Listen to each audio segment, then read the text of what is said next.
The reason we're on social media is because Eric Schmidt was on our board and he said, you need to get on social media and send The Economist out to the world.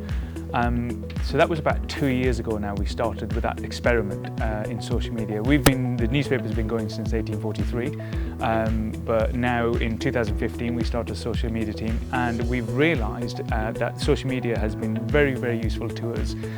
There's a lot of challenges in social media, but it's been very useful for us to get our journalism out to new audiences. I mean, for example, in our subscriber base, our biggest subscriber base is the US. And actually, a Pew Research Centre survey told us that 60% of people in the US haven't even heard of us. So we need to reach those audiences, and the way we do that is social media.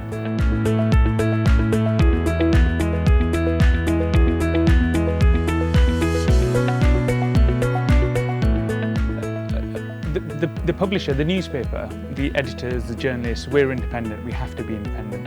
And that's what our audiences want from us. They want to trust us and they want independent journalism. That's the key. We have to be independent. So we're using social media as a tool. It's one of our tools to get our newspaper out there. For instance, it gives us a lot of learning as well. We can learn from our digital audiences what kind of things they like to read, what kind of things, and how many times they read us, and how many times they watch us, in fact, because we're being watched a lot more than we're being read at times. So we can measure our audiences and find out more about audiences. When it was traditional print, if somebody picked up your newspaper from a newsstand, you didn't know anything about them. You don't know why they picked that newspaper up. You don't know what they read from that newspaper. You had, traditionally you had reader surveys you used to send out to people. And I don't think we learned a lot from that. So yeah, we have to stay completely independent, but we realise what social media is. It's a great tool for us.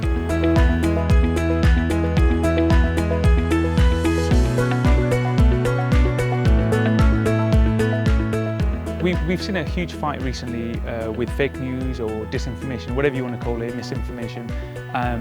We've seen a huge fight with the audiences who have been repulsed by that, and they've logged everybody together. So they've logged all publishers together and said, you know, we don't trust you.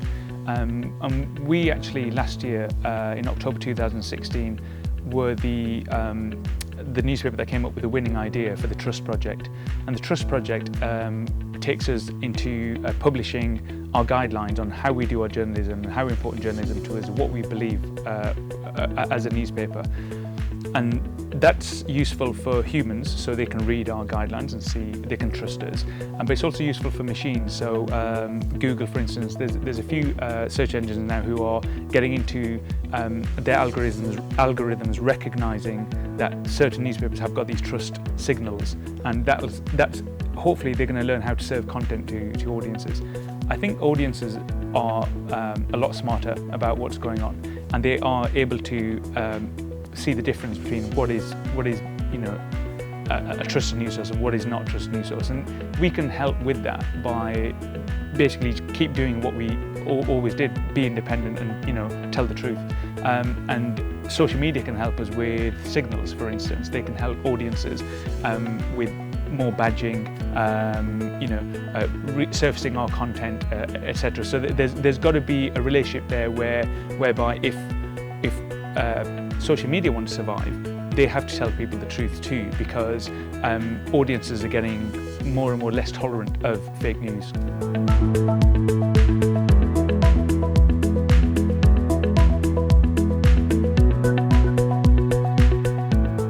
I don't think you can get journalists to lose their independent streak. That's what a good journalist is. You know, a good journalist is somebody who tells the truth.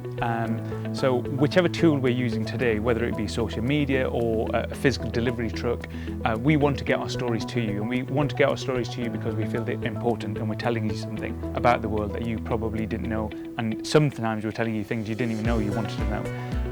So there has to be a complete independence. And we have to know that social media is a tool, and that's the line.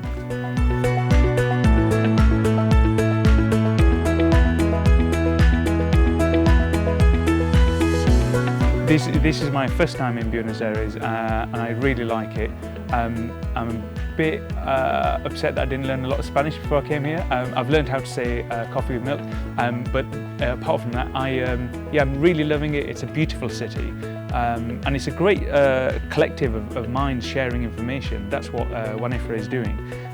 It's just, I'm learning a lot, and also it's giving me conclusions which I've already known, and I'm glad that the industry is together on certain things, and I'm glad the industry is talking about these very important things on how we deal with social media and how we make sure audiences are reading us and seeing us and watching us and hearing us and all of this kind of thing.